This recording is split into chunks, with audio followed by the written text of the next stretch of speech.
Well, I've always been a big believer in surrounding yourself with people that you look up to or aspire to be, and that you're willing to trust their expertise, follow their proven process, right? They've done something right, and you want to get to where they want to be. Welcome to the Get Invested podcast, where we share great conversations with experts from all walks of life to uncover their secret know-how on where they invest their time, their skills, and their money, and the benefits that this has created.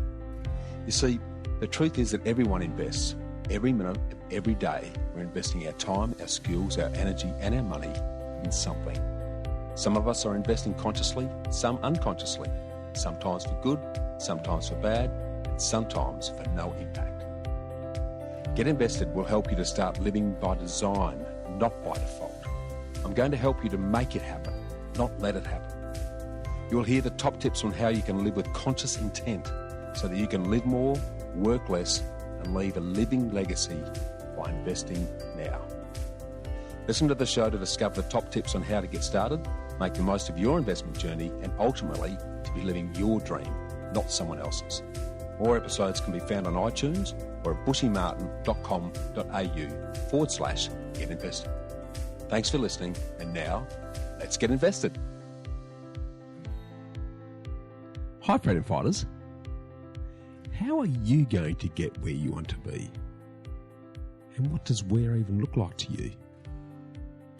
For many of us, the ideal life of fulfillment, joy, and the freedom to do what you want, where you want, and whenever you want revolves around getting your time back.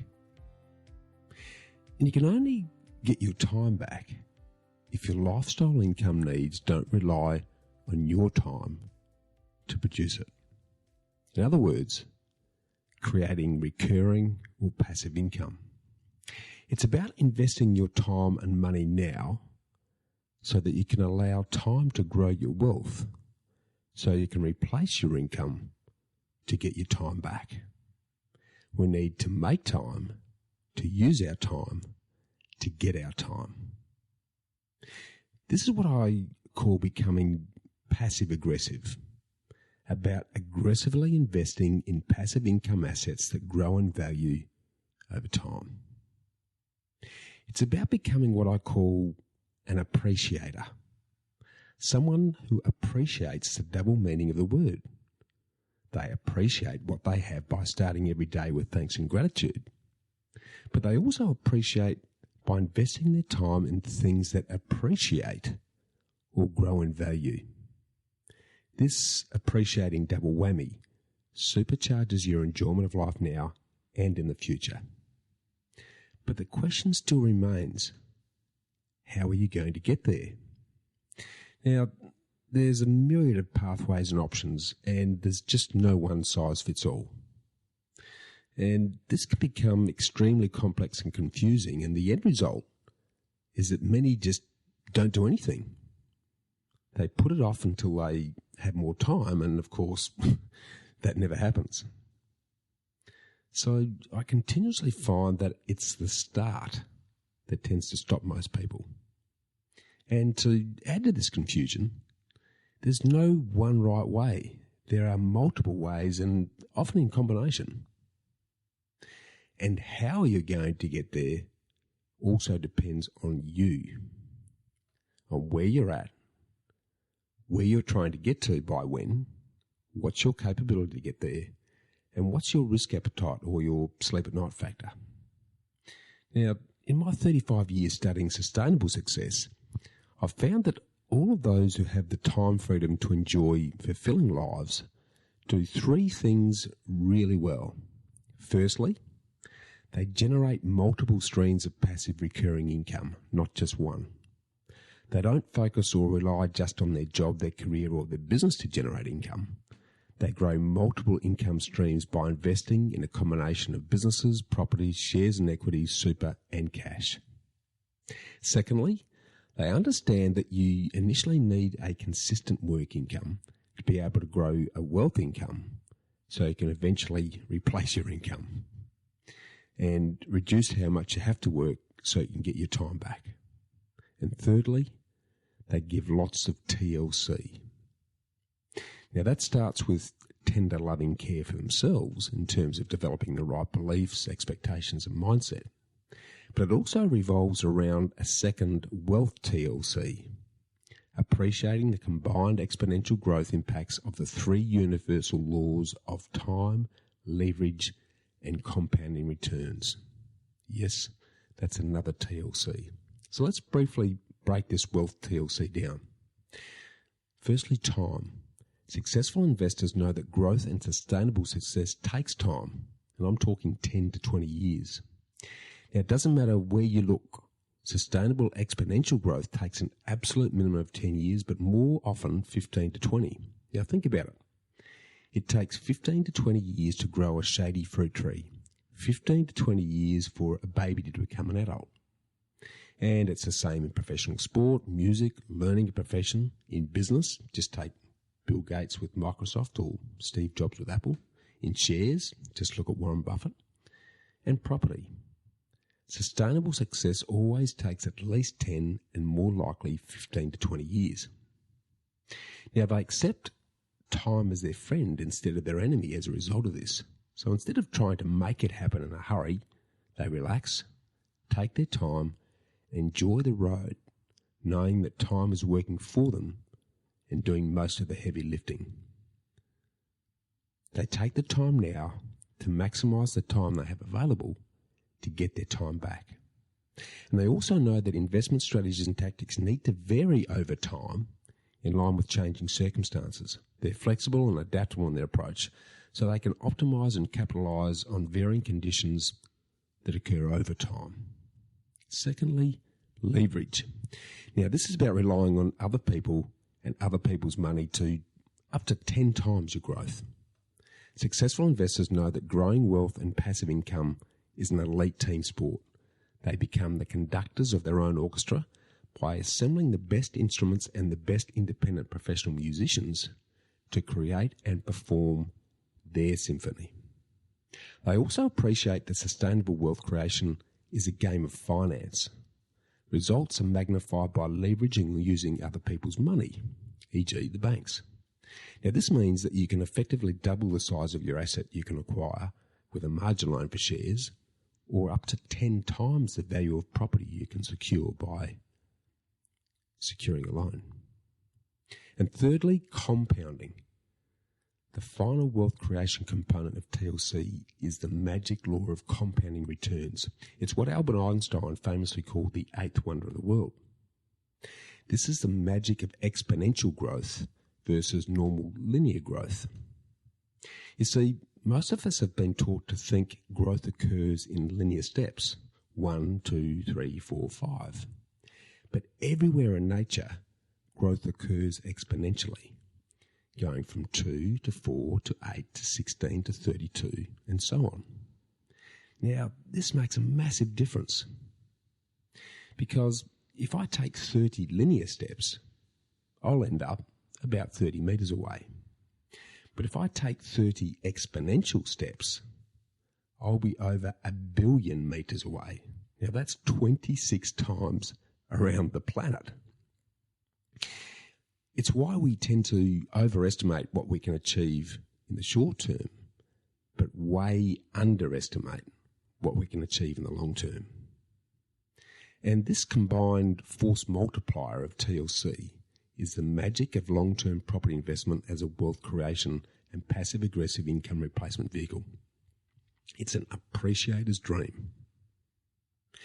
But how are you going to get there, and what you invest in needs to be balanced against who you are, where you're at, and what you want to achieve.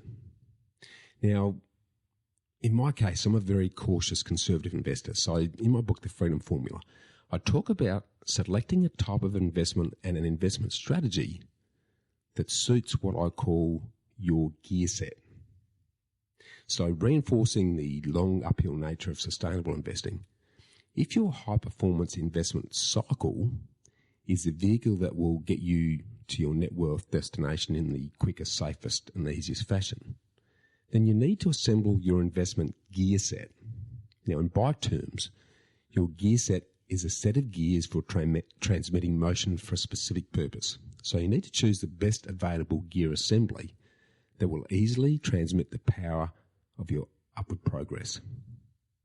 Try to ride up a steep hill is going to be pointless if you're stuck in top gear and simply you don't have the power and energy to keep the wheels turning. So against this gear set measuring stick, as a time-poor, career-focused professional, anything you invest in must meet these 7 key gear set criteria. Now, this is easily remembered by breaking down each of the letters of gear set, where G is for growth focused. And that means investing in high asset growth over the shortest possible time frame. The E is for easy to implement. A is for affordable. Your investment must be low cost to establish and cash flow affordable ongoing so it doesn't impact on lifestyle. The R is for your risk appetite. What you invest in must sit comfortably within your sleep at night factor.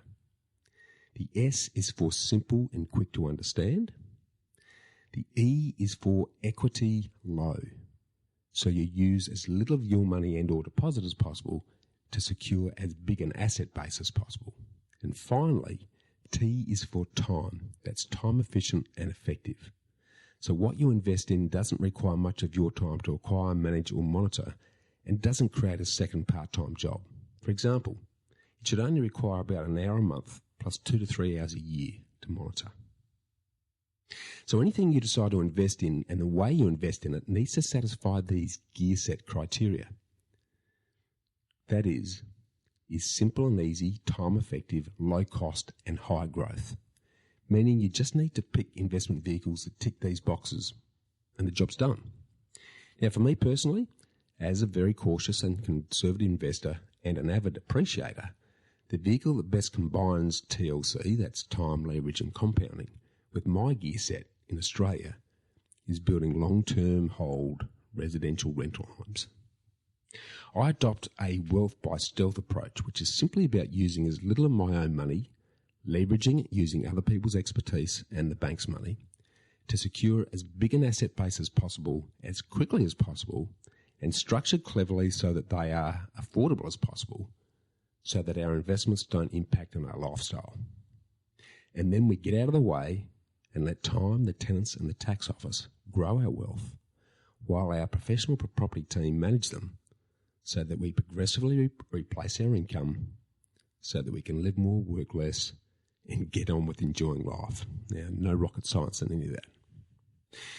You see, we found that building and renting cleverly structured residential homes long term in low supply, high demand, lifestyle growth areas, supported by strong and rising income demographics, is the safest, easiest, and most affordable way to replace our income and to free our time. And today's guest, Liam Austin, is another perfect example of a passive, aggressive appreciator who's invested in multiple income streams across property and online businesses to generate recurring income that allows him the time and locational independence to travel and live all over the world. And he shares how he's achieved this in quite some detail on today's episode. And to assist himself and other property investors to identify and secure must-sell properties across Australia, he's also created an online website tool at www.nextforsale.com.au. That's nextforsale.com.au. But everyone's different. Your goals, your timeline, your capacity, your beliefs, and your risk appetite will be different from everyone else. So how are you going to get there? Which property investment strategy is right for you and your circumstances? So before you can make that decision, it's important to know what all the options are so you can then make an informed decision on what feels right for you. And in this regard, today's guest Liam Austin again comes to the rescue. As an expert in facilitating online industry leading summits, Liam is delivering the first Australian property investor show that runs from Wednesday the 6th of November to Sunday the 10th of November. It's free to attend the event during the 5 days, and you can also buy an all-access pass if you want the recordings to keep and watch later. Now, this property investor event allows you to learn directly from 20 of Australia's best investors, And the lineup reads like the who's who of successful Australian property investors, including Kevin Turner, who's the godfather of all things property on his Real Estate Talk podcast and Property TV. There's Chris Gray, the rent investing guru of Your Empire and Sky TV fame. There's Pete Wargent, a wealth builder extraordinaire. Andrew Crossley, a fellow property finance strategist in Victoria. Tyrone Chum of Property Investory podcast fame. Plus 15 other successful property investors, including yours truly. Now, the show gets every presenter to break down a diverse range of property investment strategies with step-by-step instructions showing you their winning formulas that's never been disclosed in one place before. So whether you're buying in Sydney, Melbourne, Brisbane, Adelaide, Perth, Gold Coast, Newcastle, Hobart or anywhere else, this expo will show you how to purchase better performing properties to suit your preferred investment style. Now, the show is going to help you to look at the features of a good property investment plan, a scientific approach to negotiating and bidding, the importance of establishing your why, how to maximise capital growth and cash flow, the timings of the Australian property market, selecting the right location for your goals, and understanding the economic landscape and the locational cycles. As you'll hear on today's episode, Liam says he's always been interested in property investment, but found it hard to find good information and advice without paying big money for it. With his conference, he wants to make property investment expertise accessible to all Australians looking to gain financial freedom. And as he says, in his career, he's always looked for advice from people who've done what he dreams to achieve and have a proven track record of success. His goal with the property investment show is to make it easy for you to benefit from gaining investment strategies of some of the savviest people in the industry.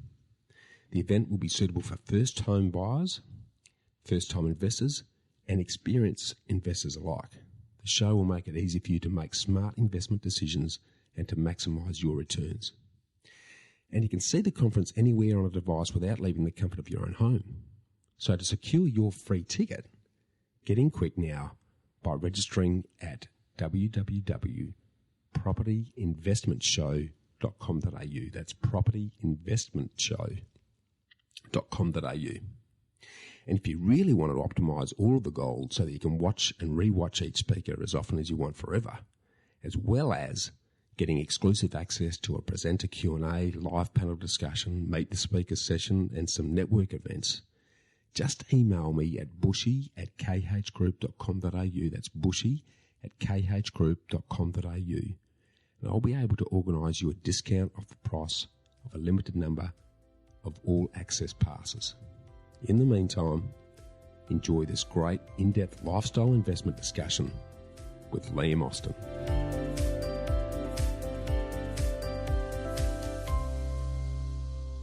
Welcome, Freedom Fighters. Now, today we're going to enjoy a chat with the convener of the inaugural Australian Property Investor Show. It's an online summit that's going to run from the 6th to the 10th of November with a lineup of speakers that reads like the absolute who's who of Australian real estate. And there's many successful property investors amongst them, including Kevin Turner, Chris Gray, Pete Wargent, Andrew Crossley, as well as a cast of other proven performers, many of which have appeared already on Get Invested. So you're really going to get some great value out of that. And I was also humbled and happy to be part of the show, as the main focus is to help attendees to find great Aussie property investment deals. And each session, with around about 20 speakers, will walk attendees through varying property deal strategies based on a very successful and proven step-by-step process. So it's going to be really good value. But in addition to that, and being an online summit expert organiser, our guest today is also the co-founder of Next for Sale, which is a tool for property investors and first-home buyers that uncovers must-sell real estate deals around the country. So welcome, Liam Austin, and let's get invested. Hey, Bushy. Yeah, good being here, and cheers for having me on. Yeah, awesome, mate. I enjoyed having a chat with you in the run-up to the Australian Property Investor Show recently, and I guess my eyes and ears pricked up when I realised how invested you are in the property space, both from a personal investment space but also through the Next for Sale exercise. And so I'm very keen to dig into that. But rather than me paraphrase your words, mate, for those who don't know who you are and what you do, can you just give us a quick summary of yourself? Yeah. So I'm an Aussie from born and bred in Sydney. Lived and grew up there my whole life, but currently living in Europe on a little island called Malta, which there's many Maltese in Australia, so many of you probably know of it. But in terms of location, it's just south of Italy, and I've been here for 2 years now. My partner's Swedish, so we were living in Sweden for a little while, and we decided to just move south to a little bit of a warmer climate, more to what I'm used to back home in Sydney. But now, yeah, I've got, as you mentioned, I run virtual summits, so these online conferences and events where people from anywhere in the world can attend via either their computer or their mobile device, any internet connected device, really, which means I can live and work anywhere. And with property being a real passion of mine, I've really focused now recently on, really the past year, it's taken us to build that next for sale tool on the Australian property market, and making sure that we uncover these, as you mentioned, these must sell deals, and allow people to buy below market value. Yeah, awesome, mate. Now, I'm really, we'll dig into that in quite some detail shortly, but a question around that, mate, which I like to ask everyone that comes on board: why do you do what you do, mate? Yeah, well, so my partner, Sarah, who's a co-founder in the business that runs the virtual events, which is called Entrepreneurs HQ. That business started in 2015, when Sarah just finished university, and her visa really was running out, and it was time for her to head back to Europe. Mm-hmm.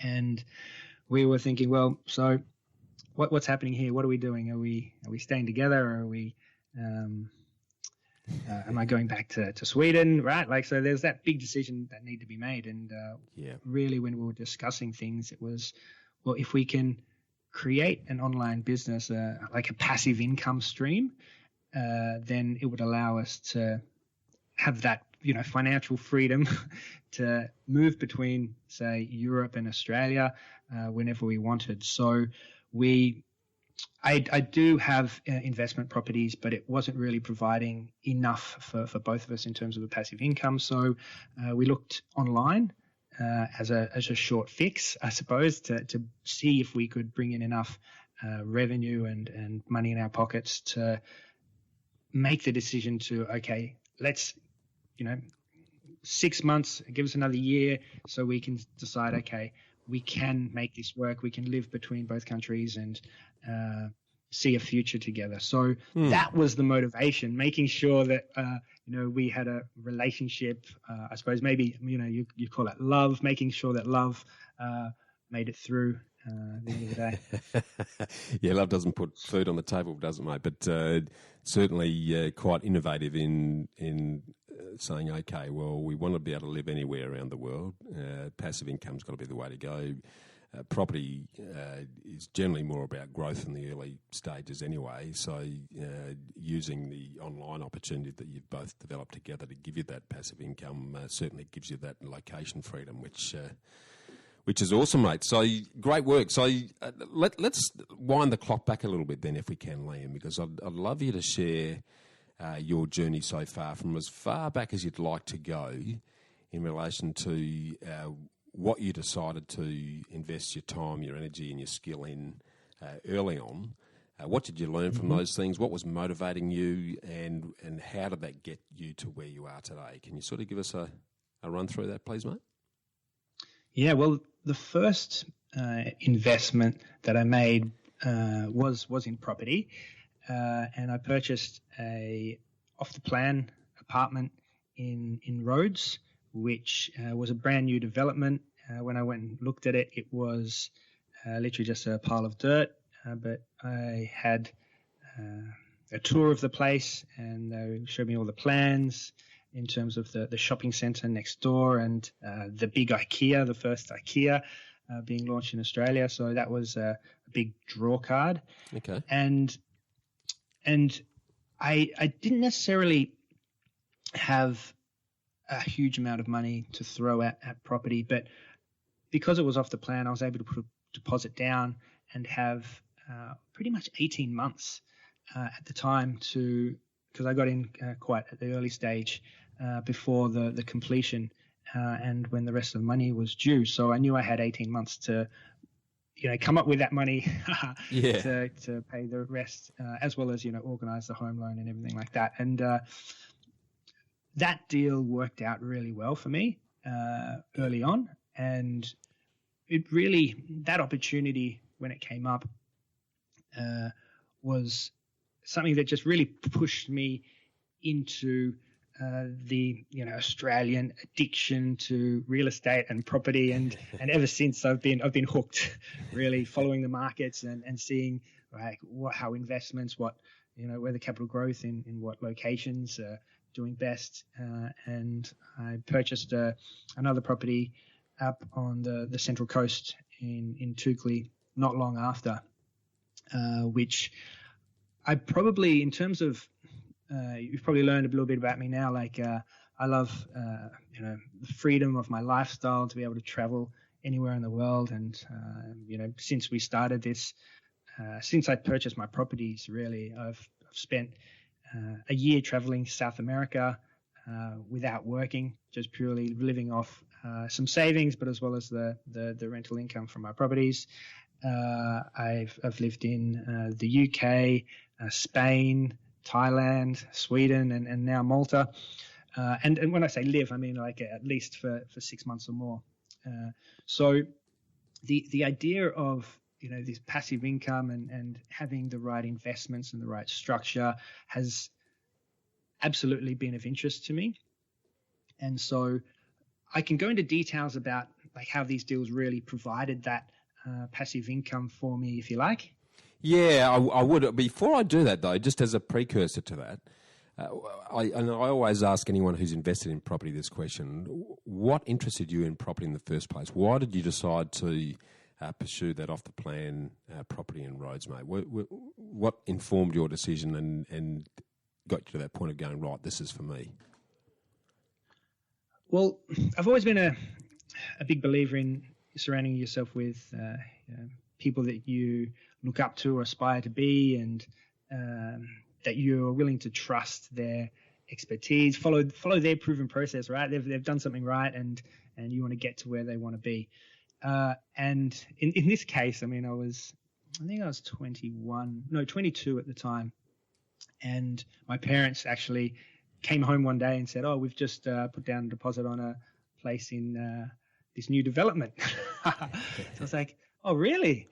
Okay, what spurred this?" I had no idea that they were even thinking about it. I think they drove past, saw an opportunity, and just went in to check it out, and got sold. So, but at the same time, they'd made some savvy investments in the past, and I knew that they were quite someone that I should really listen to and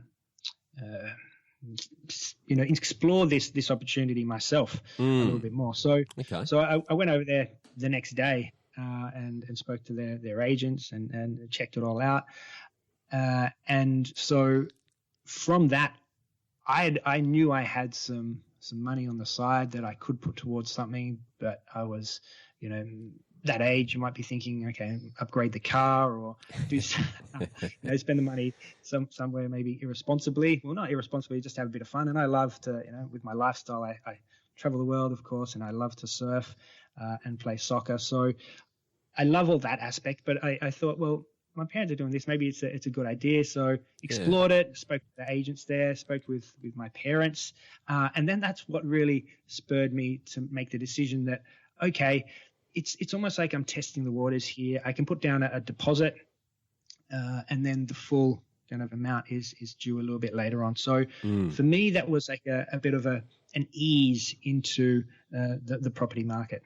Gotcha. And had your parents done much investing in property prior to that one, Liam?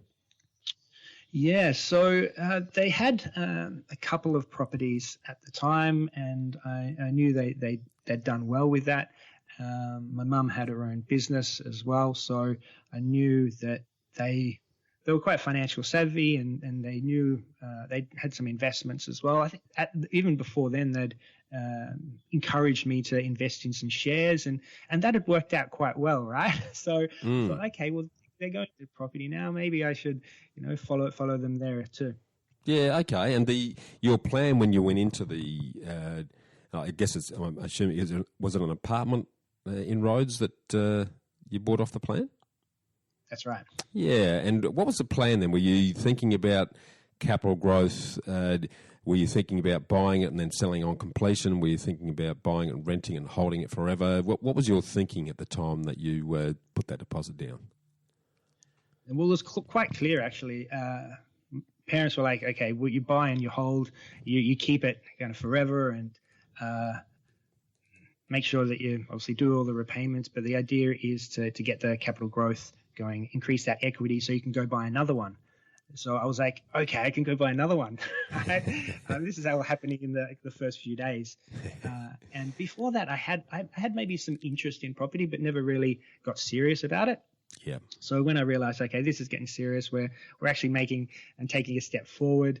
And sometimes you do need that push or that encouragement, right? And having the right people around you to just push you in the right direction, or help you make that and take that first step. Yeah. And so that was, at that stage, it was my parents for this specific investment. And yes, it was an apartment, and I looked at the plan, and there was two properties really I was considering. There was one that was like a long, thin one with a balcony at each end. Mm-hmm. And there were several like them next to each other. Yeah. And then there was another that was a corner apartment, which had a unique design. And for anyone who knows the Rhodes development, there were maybe a few thousand apartments being built. I'm not sure how many have been built there now, but it's quite a large development. And whether that's the best investment for people to look at today, or for me at that time, I'm not sure. But it did work out for me really well because of this unique shape, this scarcity factor that was available in this property. So it was a corner position. It had a really nice kind of squarish shape to it. So all the bedrooms led out into a living space with open plan kitchen and big balcony, and we had water glimpses, water views. Okay. So it was really nice. And what actually happened was just before they finished the build and I needed to complete and settle on the property, the developer, who was Walker Corporation. Oh, yeah. At the time, it moved across to Mirvac after that, but they came to me and said, look, your apartment is in a prime position, and we still need to sell 60-70% of these, a couple of thousand properties that are here. So we'd love to rent out your apartment as a commercial office / real estate office for prospective buyers to come in and use this as a bit of a showroom. Nice. So I was like, okay, this is something new. What does commercial mean? Right? Am I in a better position or not? And so I had to do that research and realize that I could get potentially a higher rent than I would for a residential property. And if I could keep it as a commercial property, I could sell it at a higher rate too. So, of course, this got me excited. Big time. So did that come to fruition? Yeah, it did. So we ended up signing a 12-month agreement where I got a big lump sum up front. So the year's worth of rent all at once, which enabled me to go buy that car I wanted to do. But it was a really good opportunity, but I knew I needed to be able to, pay off the mortgage. And so I did put that in an offset account, did all the right things. Yeah. And it had a 1-year option at the end of it. At the end of the, 11 months, I asked them, did you want to take up that second year? And they did. They increased the rent, which it had been agreed upon right at the beginning. And they ended up renting that property for 4 to 5 years. Nice. Because it took them that long to sell the property. And the deal with that agreement was that the apartment was set up as a showroom, yet it wasn't as per the plan on which I purchased the apartment, which was, Mm-hmm. a 2-bedroom apartment, living space, and balcony, or terrace. And so they had to put the office and turn it back into an apartment as per the plan, with the same quality finishings as per the plan and the agreement. So I'd have a brand new apartment after 5 years. Brilliant. When everyone else in the building,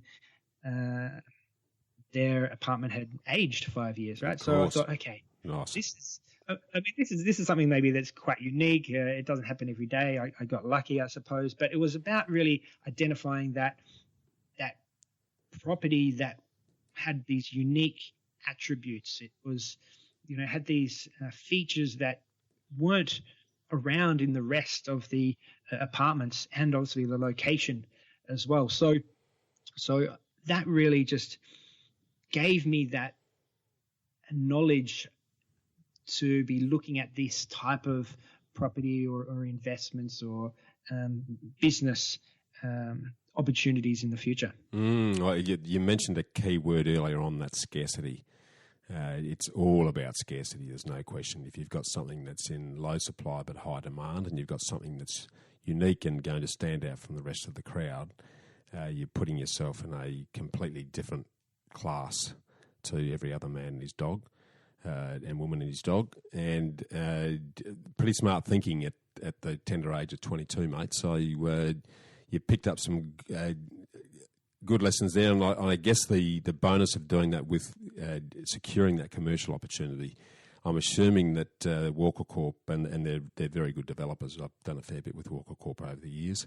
They would probably be picking up the on costs as well, because when you switch to commercial, they normally pick up all of the other costs that normally would get paid by the landlord. So did that add to your yield position? Can you remember?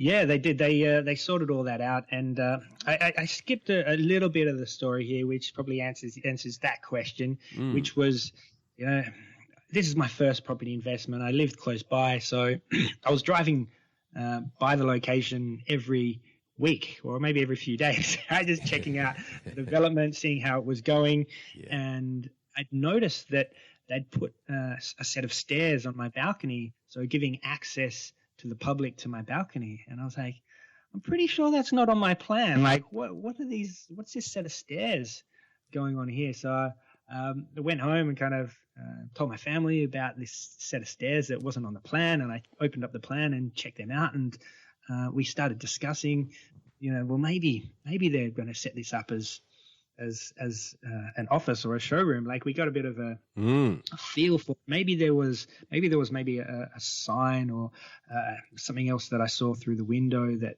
they'd started building something. But so this was before they approached me. So I realized that they'd already invested quite a bit of money and already decided that this was going to be the room, and I was in a pretty good negotiating position, seeing that they'd made that decision and they'd already started on the works to turn it into an office and a showroom. So they did end up approaching me, saying what they were doing, and yes, it was going to be an office and a showroom, and whether they could buy it from me or rent it from me. And I decided at the time that I'd prefer that it was going to be rented from me, so I'd get that rental income. So I was able to negotiate that. And so in terms of turning into a commercial, I believe that already paid for setting that all up and doing that prior to even reaching out to me. Right. So gotcha. I didn't have to worry much about that as well. But fast forward from the beginning to the end, and the developments were being finished. They'd sold the couple of thousand properties out in Rhodes, and they were looking to end the rental agreement with me and move out. And they reached out to me and told me their position and said that the apartment next door to mine, they had actually purchased from the original owner to expand the showroom and office space to make it larger. And so they needed to sell and get rid of this apartment, which was next door.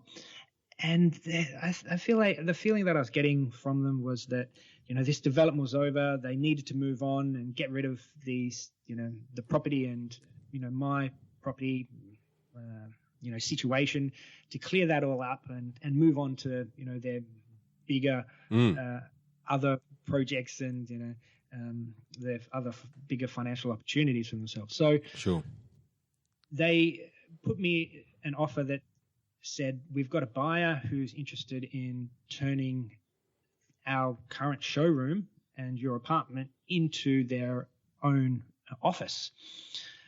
So I said, okay, well, yeah, I'm open to selling.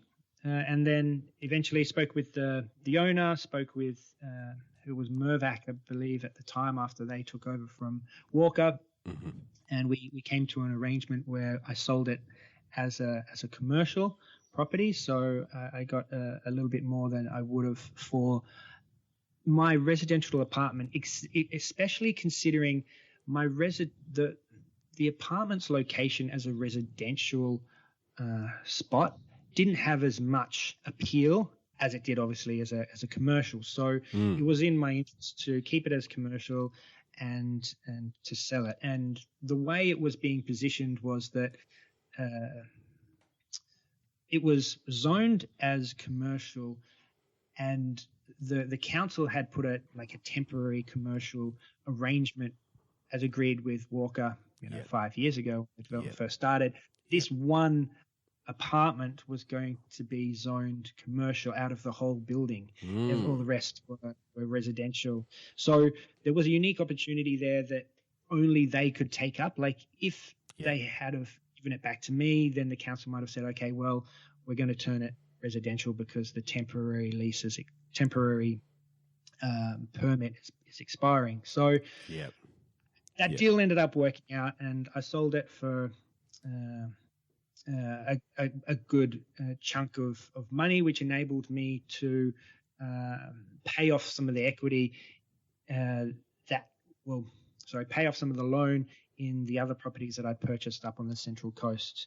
So that ended up being a really good start to my investment journey, and worked out really well in the end, considering I did want to keep it long term, but the deal that was put in front of me to sell it was just too good. I agree. I mean, my view of property is that you keep it forever until someone offers you a deal you can't refuse. Because there's always going to be that time, and if you've got an open mind like you have, then you'd be crazy not considering it if it's going to give you a significant uplift in equity that you would otherwise just wouldn't get the opportunity to even consider. So, no, that's awesome, mate. So, sold that one on, and it's somewhere in between there, between buying that one off the plan and selling it, you bought that second property up on the Central Coast. Tell us a bit more about that one. So this was a real interesting one because I was planning to go overseas to South America, and I had a bit of money that I wanted to invest in property because I'd seen, my Rhodes apartment, that deal had worked out really well, and I hadn't sold it yet, but it was like, it was bringing me that big chunk of cash, and early on in the year, they were paying the rent up front, and the capital growth, it was growing, and I was seeing the development. Like, I was excited, right? How long ago was this, mate? Okay. What sort of years are we talking? When was this? We're talking the Rhodes apartment was, I think, 2005 or 2004. Nice. But I'd have to look this up. So it was what's that, 50 years ago now? Yep. And then it was a few years later. I think it was maybe 2010, possibly, that Post the GFC or is it after GFC? Because that yeah, it must have been post GFC. Yeah, it was. okay. Yeah, it was 2010, 2011. Yeah. Yes. Gotcha. Yeah, gotcha. Actually 2011 would be right. Okay, and then the Central Coast property you picked up like a couple of years after you did the off the plan. Well, yeah, so 2011, I believe, Okay, was when we purchased. Gotcha. That Central Coast property, and it must have been 2012, 2013 then that I sold the property in Rhodes. Yeah, so, right. Yeah, it must have been quite a number of years that they were renting it, and it did get extended quite a few times. Yeah. Due to some market changes and fluctuations, so that worked out well for me too. Yeah, got it. And the property on the Central Coast, that was a off the plan or a build purchase or an existing property? So from this experience I had with the Rhodes property, it was residential, then it was commercial, and I started finding out, okay, well, residential could be now zoned commercial by the local council. So I started thinking, okay, well, what other opportunities are there, right, to maximize my capital growth and get kind of instant equity from my purchase. So I went up to the Central Coast really looking for land. I didn't want the apartment. I didn't want the new build. I wanted some land up there. So originally I was looking for a house that could be subdivided and I can put a new build at the back of that block of land. Well, I shouldn't say block of land, I should really say the property, because there was a dwelling at the front, and I wanted something that I could put at the back. Yeah, okay. And so I was driving up from Sydney on the weekends, up and down, just getting to know the market, spending. It was at least 6 months of driving up there, either every weekend or every second weekend. But I did also set up all the alerts, made sure that my searches were really specific about what I was looking for. So I did the research in terms of the local council. I needed a certain land size to be able to do these subdivisions. And then when I found example properties, I was ringing the local council to see if these specific properties could be subdivided and split into two separate blocks. And so I was really digging deep and finding out what would maximize my investment, and this opportunity, which was sparked by this residential being turned into commercial property in Rhodes. So I was heading up there, and one weekend I came across a property that had two existing dwellings on it. Okay. Which meant that I didn't have to do the new build at the back. And part of the reason why I wanted to do the subdivision was to get the experience with doing the new build, getting the team and managing the project, and going through that process and learning, because I wanted to continue my property journey, look at maybe doing bigger developments myself. I don't know, did Walker or a Mervac inspire me, but I just wanted to take those next steps and discover how this all works. And you look into the rich list around Australia and in the magazines, and you see that there are a lot of property developers or real estate tycoons listed there. So I was just saying, okay, well, property is a good place to be, but how do I get there? So I was looking up the Central Coast, looking for this subdivision opportunity, and the idea was to unlock that instant equity so I could turn an existing property into two separate properties and have them both valued separately. Yep. Or even sold separately, so I could increase that equity and the value of my investment. So this property came up where it had two existing dwellings on it. I looked at the fence line, got all the plans, and realized that the two different sizes of the the separation between the two dwellings and the fences that were existing there would have been possible to get the subdivision. Because I spoke to council before actually making the offer and making that purchase. But that all moved ahead, and I ended up purchasing that property and had the team in place to get the subdivision application through to council. Yep. Got that approved subject to doing a few certain alterations to the property, like separating the water meters, and I think there was a driveway as well. Yep. And so once I did that, I knew that I could unlock that extra equity and have the two properties valued separately, which would, knowing the price that I purchased it at and the price similar properties were selling individually. So an individual house on a 400 square meter block of land, I knew that I was going to make a bit of a return if I decided to sell then. Yeah, nice. And what you've very cleverly avoided there, because and this is probably of interest to the listeners, a 1 into 2 is actually quite challenging to people going into a 1 into 2 thinking they're going to subdivide, build one, sell one. Often the holding costs and the capital gains tax pretty much wipe out the profit.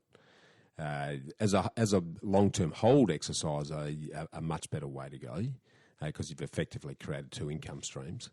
But what you've very cleverly done is sidestep those delays in time, as well as the significant subdivision costs and the holding costs of going through that, just by splitting one property with two houses into two separate titles that then immediately creates an equity uplift. So yeah, that was well done. Was that deliberate, or was that just something you realised, or is it sort of an accidental benefit? Can you take us back to your thinking at the time? Well, yeah, there wasn't many properties that existed that had two dwellings on it, so it didn't really come into my calculations when I was looking for. Okay, I'm looking for a house with a big backyard, so I can use that land and get that extra equity if I split it. And I was also looking at, well, there was some properties there that I thought were great, and maybe I could put a granny flat out the back, and there was some companies doing some pretty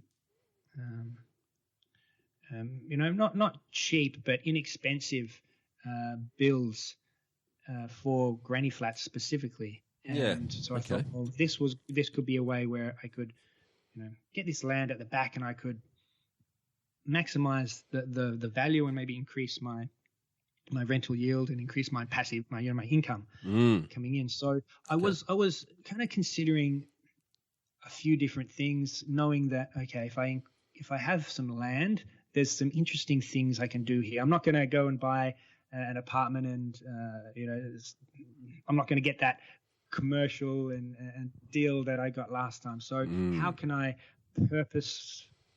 purposely go through and manufacture, I suppose, if you like, the extra equity and the extra income. So there was a range of different things that I was looking at and considering. The idea of finding a property that had existing two dwellings on it that I could subdivide, I don't think I really considered it, because there was no properties on the market in the areas I was looking for, because I was looking at certain areas that I believed would have that scarcity factor and would have that capital growth. And the area that I actually looked at the time was Tukley, which I ended up purchasing in, and that was because it's really like an island, if you like. There's a lake on one side and the ocean and surf beaches on the other, and in that little it's a little triangle. If you look up Tukley on the map, it's a little triangle with a golf course. You've got a lake with a bridge going across to the mainland from there, as well as the ocean on the other side. So it was nice. there wasn't too much extra land available to expand that area. So there wasn't any new land coming available that could be sold. So I knew there was that scarcity there as well. So that there was some certain things that I'd taken from my lessons from purchasing that first property that I took across to this second purchase. Yeah, love it. And have you still got both properties at Tukley, or? Yeah, I do. So I have both of those, and luckily, the equity from that first property ended up, really paying off the loan for this second property, which has, enabled me to really not worry about that too much, and now being really passive income coming into love it. My life, and giving me that freedom to travel and do what I do. I love that. So something that I wouldn't mind digging into as well, because it's, my wife and I have got property in the States. And when you do it that way, obviously, you're and I've always said that property investment should be a remote, hands-off exercise anyway. If you've bought yourself a second job by buying property, then you haven't really won too much. But if you're using the property as little money boxes in the shape of a house, that gives you the income to give you the freedom to do what you really want to do, which is enjoy time with Sarah in Malta and travelling the rest of the world, fantastic. But that also relies on having a pretty good team around you to make sure that your interests are being looked after locally. How do you manage, and who manages the property ongoing for you to give you the comfort that things are okay while you enjoy life elsewhere? Yeah, well, yeah. So as you said, like I'm overseas, and I want that passive set and forget, if you like, not too much hassle with that investment up on the Central Coast. So I've got a local agency that manages the properties, and they get tenants in. They update me when things need to be improved. They make sure that if there's a tree coming across the property, they organise someone to come in and make sure that's safe. And if there's maybe the oven needs to be fixed, which has happened on occasion, because it's an older property, one of them, that they get the right people to come and get the quotes and have that replaced. So that agency, that team there, really allows me to just sit back, relax, not worry about that, but manage that property for me without too much input from my side. Yeah, brilliant. No, very well done. And like most successful people, you don't rely on just one source of income to supplement what you're doing. And I guess where I'm heading here is wanting to have a chat about Entrepreneur HQ and the other work that you're doing, and then we'll sort of dig into rent for sale, mate. So while you're focusing on building your passive assets, the other part of you obviously has been building your business acumen and your entrepreneurial skills. Talk us a little bit through that journey and what that means in terms of Entrepreneur HQ and rent for sale. Yeah, so with the situation I was in, which I mentioned earlier on, where Sarah and I were making that decision of, okay, so Sarah has just finished university. She is her visa's expiring. What are we going to do here? What's our plan? And we really consciously made a decision that we wanted to make money online and create that freedom of movement, I suppose. So we didn't have to be location dependent was the idea. So we wanted to be location independent, where we didn't have to be in a certain location, which a lot of, the 9-to-5 jobs, you need to turn up to a specific location, office where the rest of your colleagues are. We wanted the freedom to move around between, as I said, Sarah's home in Sweden and be in Europe, where my family is as well, and my father's side, and Australia. So So we consciously knew we wanted to do an online business. And so we started testing and trying a few different business ideas, to see if we could make some money. And we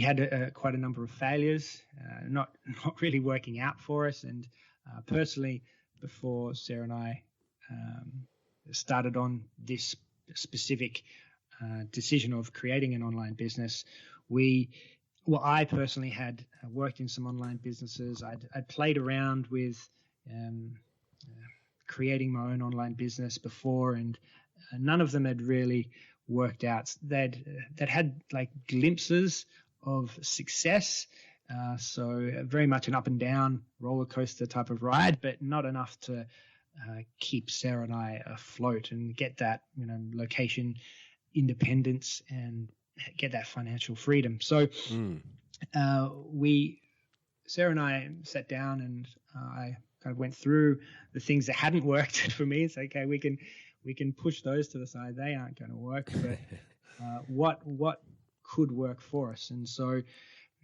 podcasts exactly like this one. So I love what you're doing with this, Bushy. We were listening to podcasts. This is back in 2015, and looking at different opportunities, different side hustles that we could do to bring in this revenue, this income, put this money in our pockets that would give us that security that we could say, okay, yes, let's kind of move overseas and travel. So we came across the idea of doing this virtual conference, this virtual summit, where you would bring together 20 to 30 experts and have them speak on a virtual stage to the market, just like they would at an in-person conference. So we saw some of the successes that were being had by some really proven entrepreneurs and bigger corporates who are running these virtual summits and conferences, and they'd been doing it for a number of years quite successfully. And we decided let's give this one a shot. So we went about organizing the LinkedIn Success Summit, which you can still go and check out, LinkedIn Success Summit. Just Google that and it should come up, where we invited 35 of the world's top LinkedIn consultants, experts who had been able to use LinkedIn to generate leads and sales for their business. So it wasn't about career or jobs. It was specifically how could small business owners and entrepreneurs use LinkedIn to get new prospects and get more clients. Yeah, great. So we ran that event. It brought us in close to 100K in Aussie dollars. Nice. However, it was targeting the US market at the time. Yeah. And it took us less than 3 months to organize. From the idea to actually completing the event and having that revenue in our bank accounts. It took us less than 3 months to organize this virtual summit, and we realized that okay, we're onto something here. And since then, we've actually just organizing now our 16th virtual conference. So it's definitely been a journey of learning and improving these events, but it's from my experience, just having so many failures, testing things that didn't work, having something that was getting mediocre success, but not really bouncing off the walls and off the ceiling.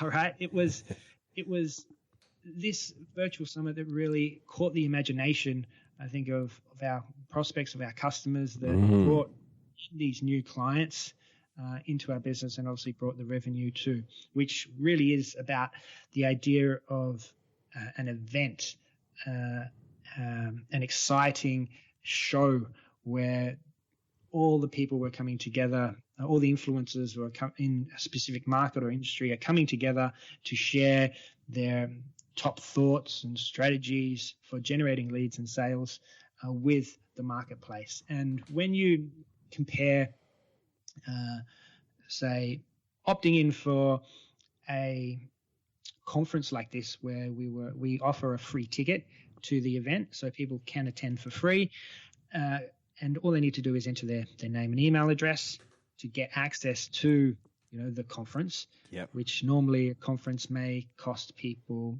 hundreds or even thousands of dollars, plus airfares and hotels and taxis and food, right, if it's not in your hometown. So the idea of opting in and giving away, okay, enter my name and email address and I get a ticket to this conference, versus entering your name and email address for a report, maybe it's a property report or it's a PDF download of a checklist for renovating your house. Like there's not as much appeal to maybe download this one-page report versus a 30-person conference where I would get a free ticket to the multi-day event. And so we do see a really high conversion rate for people who are visiting the website to actually opting in, giving us their email address, their lead, which is really valuable to us. It's really an asset, our email list. Totally. When we look at ourselves as a business, building our email list and nurturing a relationship with this email list, our subscribers, whom we're giving a ton of value to for free. And that's the start, I suppose, of the virtual summit and why we've decided to focus on that. Yeah, I love that, and we'll come back to the details on the Australian Property Investor Show towards the end of the discussion, mate, so that we get listeners excited about getting on board for that. But let's switch gears a little bit now and talk about Next for Sale, if we can, generally in terms of what prompted that, where did that come from, what does it do, and where's that going to be useful to the listeners in the short to medium term? Yeah, for sure. So Next for Sale is a property investment tool which uncovers these must-sell deals and specifically distressed property. So when we say distressed property, we mean like deceased estates, divorces, people moving overseas. There's distressed property where there's some kind of strain and the property must be sold, right? And the idea and the benefit for buyers is that you have the opportunity to buy below market value, so pay maybe less for the property than what it's worth, and unlock that instant equity in the property. So, for instance, there might be a $500,000 property, but the owner passed away, and the siblings and kids are obviously grieving and not in a great position to they just want to get rid of the property and not have to think about it too much. And they're willing to just negotiate to get this off their hands, to maybe reduce arguments between siblings, to make a smooth process. And there could be some things in here from the owner that they would prefer in terms of terms rather than a price. So for maybe some arguing siblings, or in the case of a divorce where they don't really want to talk to each other, just want to move on with their lives, they've got bigger focuses, bigger worries than trying to maximize the price and value of their property. Or if someone again is moving overseas for a job opportunity and they really need to purchase, maybe it's interstate or in another country, and unlock that money for other investments, and they need to do this quickly, then we can uncover these opportunities for people to help these people with getting a deal done quickly or negotiating terms that suit their circumstance. So we're really helping them out and which on our side of the table as a buyer, we're looking at purchasing below market value so we can unlock again that instant equity. So what the Next for Sale tool does is allows us to search for these type of properties and be alerted when these opportunities arise. Yeah, nice. So as a one-stop go-to place for potential investors looking for must-sell properties, there's sort of a constant update on a range of properties that they could potentially get involved with. And then do you act as the facilitator, the agent, negotiator? Where does that fit and how does that come together? So right now the tool's in beta, so it's free to access, but eventually we do see it as a paid subscription for serious property investors who want to be alerted for these discounted deals. And so right now it's just free, and it will end up being a paid subscription. That's how we're looking to monetize it. Yeah.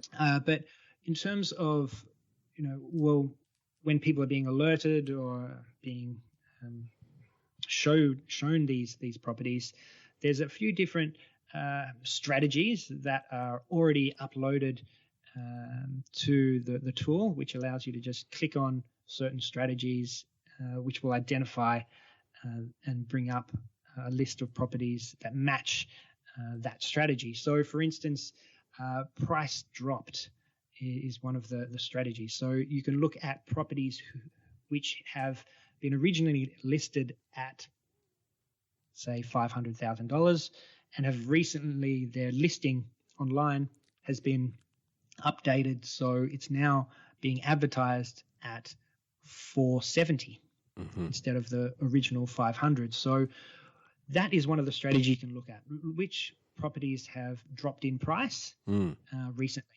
Okay. And you can see all the properties which have dropped in price, and we also let you know by what percentage or by how much the price has actually dropped by. So you can give a good indication, okay, well, this property, maybe there's not a lot of interest in it, or maybe it has been priced too high, but there is an opportunity in here to negotiate on that price. So that's an example of one of the strategies. We talked about, mortgagee in possession, which may be in a deceased estate or a financial institution because maybe the mortgage repayments hadn't been paid. The mortgagee in possession properties where the bank has maybe possession of the property, and you can then negotiate and get a great deal on that. And then a few others bought elsewhere, so they've already purchased somewhere and they need to sell this property quickly. The situation has changed, so maybe they've moved overseas, they've got a new job in a state, as well as stuff like a dual income. So looking at just, going to the Next for Sale tool, clicking on the dual income strategy, and that'll show you all the properties that have that opportunity to get a high rental yield and get a dual income or rent from that investment. So the idea really is to give people the opportunity to identify properties that they can get below market value and really unlock that instant equity right from from their very first purchase. It sounds like a very useful tool moving forward, because to find those properties individually as a one-person show, an enormous amount of time will be required to make that happen, and then it'd be like finding needles in a haystack. Clearly, however you set it up with the algorithms or the search capacity that you have, bringing those together under one banner and making it very easy for both people who have to sell a property and those that are looking for those instant equity opportunities, it's a pretty good portal to do that. Yeah, absolutely. We've tried to make it really easy and simple for people to come in and just click on the strategy that they want, whether it's that price dropped, bought elsewhere, mortgagee in possession, or one of the other. I think there's 12 at the moment strategies that people can come in and search for. And what it does, it really gives you, especially if you're setting up the alerts for these, an opportunity to jump on these quickly and identify the right opportunity for you to get a property in the locations that you want at a price that will, again, give you the instant equity and allow you to maybe negotiate a purchase that's below market value. Yeah, I love it, mate. Awesome. Fantastic, mate. Well, look, I'm going to click straight into the ambush round now, prior to then just sort of wrapping up our discussion today with a little bit more detail on the Australian Property Investor Show. But these quick 5 questions, mate, are the ones that our listeners always want to get guest views on. So kicking straight into those, mate, what's your favourite quote and why? I'm a big soccer fan, so this one is related to sports, but I also see it and use it, think about it in my daily life and with business as well. And the quote is, "You miss 100% of the shots you don't take." Yeah, love that. Yeah. How true is that?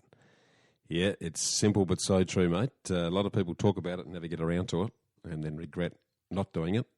But if you take the shot, then you at least you're in the running.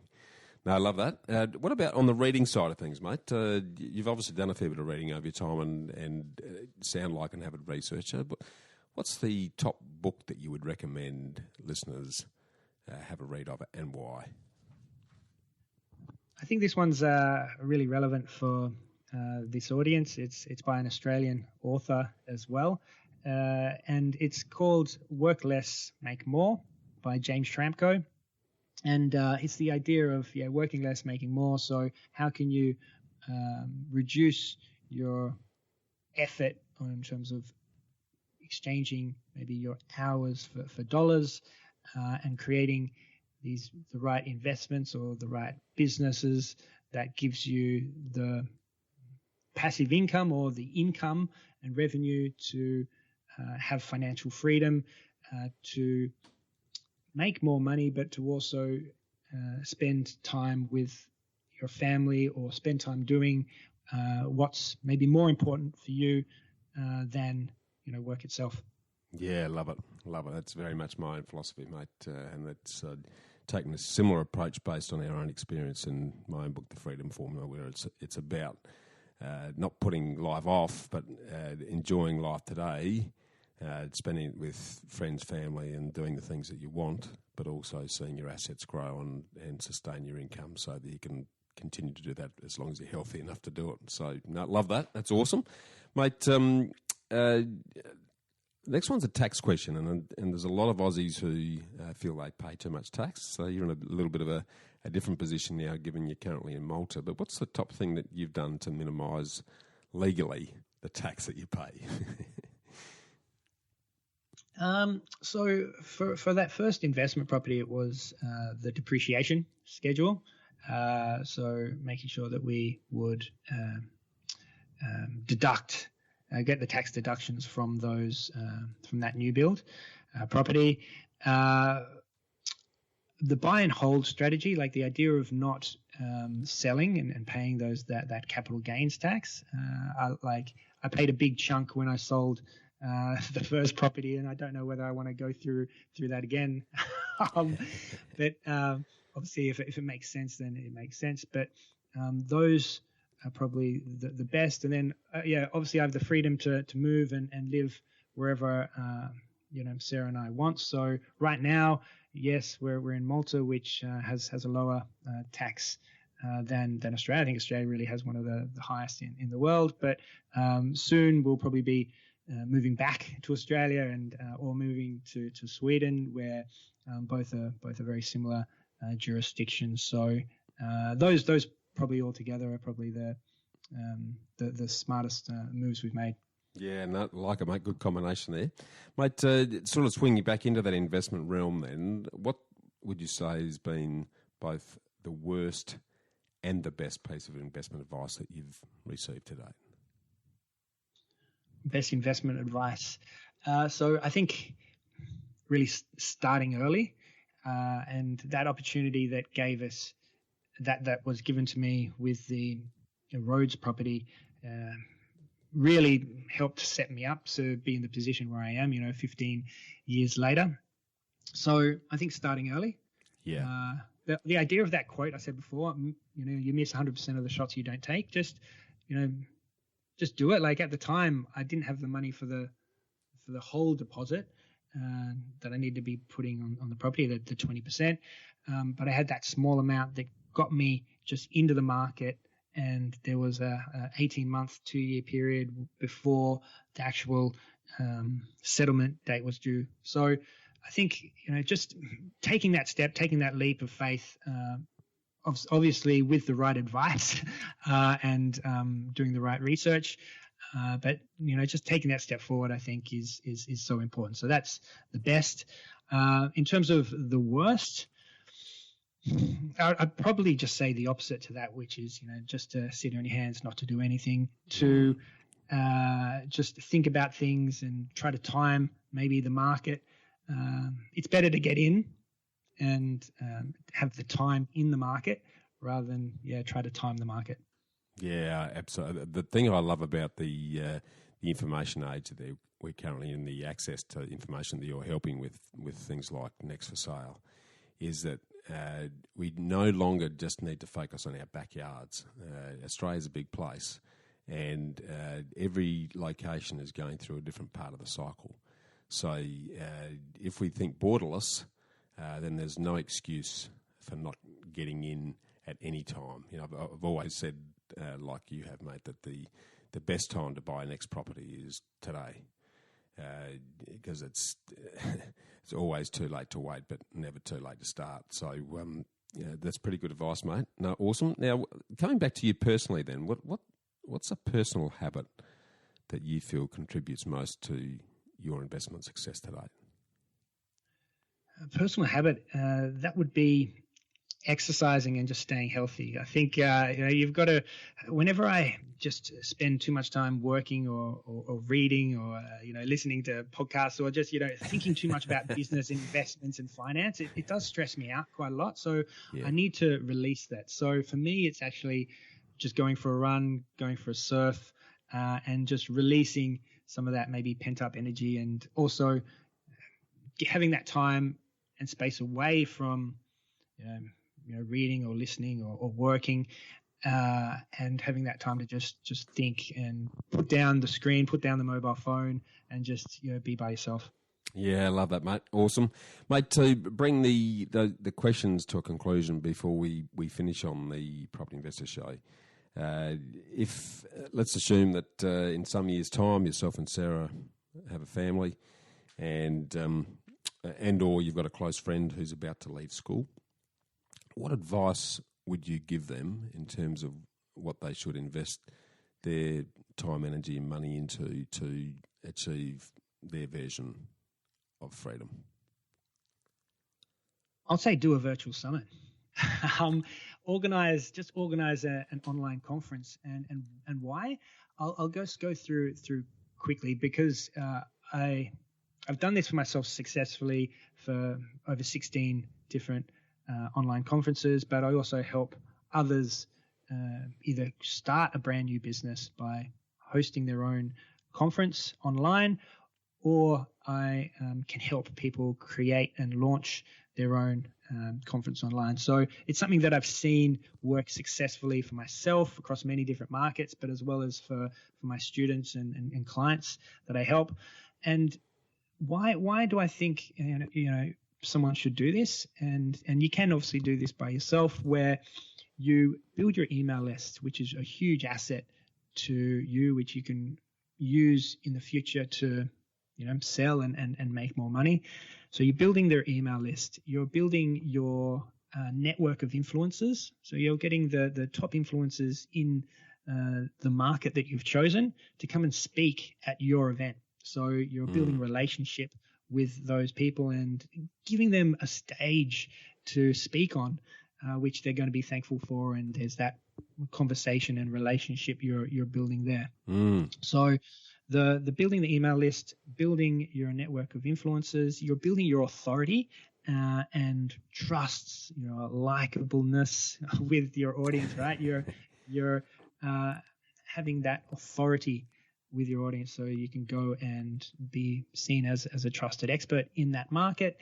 And you're also generating revenue from the conference itself by selling, say, the recordings or an all-access pass to private, exclusive networking events or panel discussions. And then you're making an impact on the world. I mean, the show or the online conference that you do is generally free, so you're giving away free passes and tickets to the event, and there will be people that are upgrading to these more exclusive and private all-access pass opportunities. But you're making a huge impact on the world because people can tune in from anywhere and get access to expertise that is maybe not possible for them based on their location. So those 5 things, really: building your email list, your network of influencers, your authority, generating revenue, and making an impact. Yeah, I love that. It's just a great relationship building tool from all sides of the coin. And let's face it, life in any form is all about the relationships and the networks that we build, mate. So no, that sounds awesome.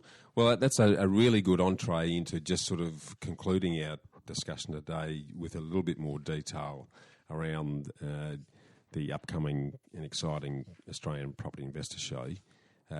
Just to really even further whet the appetites of the listeners, mate, can you give us a bit of a rundown on what they can expect and what they're going to get out of being part of that?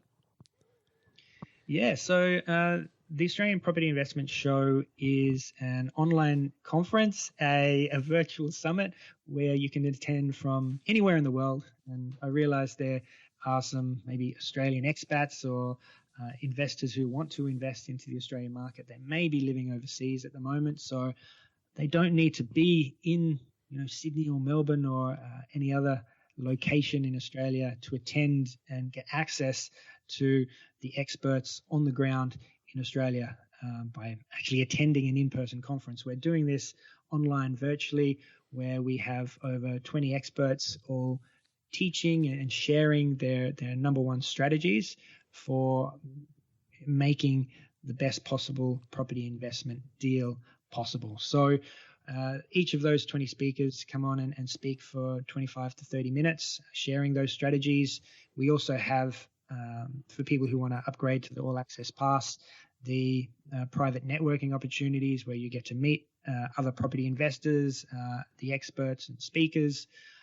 We have private exclusive invite for our panel discussions and live Q&A, so you can ask any questions as pertaining to maybe your specific situation, as well as just really get an update on the marketplace. And as I said, it's free to attend. You can just go and grab a free ticket on the homepage of the show's website.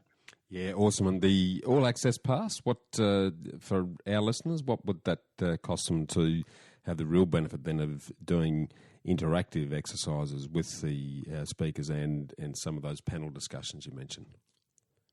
Yeah, well, the conference itself runs across 5 days, and it's starting on the 6th of November. So it's coming up very, very shortly. And so across those 5 days, your free ticket will give you access to all the sessions across those days, and we'll send you through the agenda and the schedule of when each of the speakers are speaking. But if you do want to access the training, the sessions from the event after the show has ended, then we actually do sell the recordings, which you get with the All Access Pass. You get the video recordings to watch on demand, anytime from anywhere. You get the audio downloads to, plug into your ear when you're on the go and listen to the sessions then, or you get the transcripts as well in that All Access Pass. So you can read or skim through to really identify the specific, strategies or talks or parts of the talks that you're interested in the most. So there's those available in the All Access Pass. We actually give you a 6-month membership to the Next for Sale tool. So you get complete access and early beta access to that. Plus, I mentioned there the 2 networking activities which are private and available only to the all access pass holders and speakers, as well as the discussion panel, which is live, as well as the live Q&A, which is all happening virtually. This event is completely online, so you can get the benefits of everything I've just talked about from any internet connected device. Yeah, I love it. And the cost for the all access pass for Get Invested listeners? So it's $147 for those who jump in and grab the early bird rates, and it does move up and increase in price up to the $300 mark for those late arrivers, if you like. Excellent. Well, with 20 odd leading speakers in the property space and having access to that information and direct interaction through those networking events and live panels, that's exceptionally good value. So, yeah, awesome, mate. Look, doing some great work in that space, bringing together some thought leaders in the space and really concentrating the opportunity, but allowing people to do it from the leisure of their own home. And let's face it, we're all time poor now, and having the luxury of jumping on a plane and spending money on accommodation and taking a lot of extra time out of your day that would be otherwise committed to generating your income. I think it's an awesome initiative, mate, and you're doing some great things in that space. So really appreciate you coming on board and sharing your journey so far. And we look forward to interacting with you on the upcoming summit occurring between the 6th and the 10th of November. Thanks for your time, mate. Yeah, Bushy, this has been great. Glad to share, a bit of my journey with everyone, but also, what I'm doing. And I'm definitely, addicted as any other Aussie, I think, to property. And I'm trying to, I suppose, give a little bit of something back with doing this event, the Australian Property Investment Show, as well as the Next for Sale tool. So do go and check those out. Both are free to go and check out now. So have a look at those. I'd love to get your feedback. Let me know how we can improve, because we are, just really starting this journey and putting this out for the first time. So I would love to hear how, they can be improved. So do reach out to me. Do get in touch, whether it's via LinkedIn or via the nextforsale.com.au website. And I'd be happy to, have a chat with anyone about, what you're up to and what you're doing, and hear your stories too. But Bushy, thanks very much for having me on. It's been great, mate, and we'll stay in touch, mate. Got mutual interest in this space, and I think what you're doing in the online summit area is quite groundbreaking in terms of the way people will really start tapping into learning and developing. So appreciate your time, Liam. Cheers. Well, freedom fighters, how good was that? To get a summary of all this investment gold in the show notes, just email me on hello@khgroup.com.au. That's HELLO@khgroup.com.au. Or check us out at www.bushymartin.com.au/Get Invested. I look forward to joining you next week for another episode of the Get Invested podcast. So thanks for listening, and as always, dream as if you'll live forever and live as if you'll die tomorrow.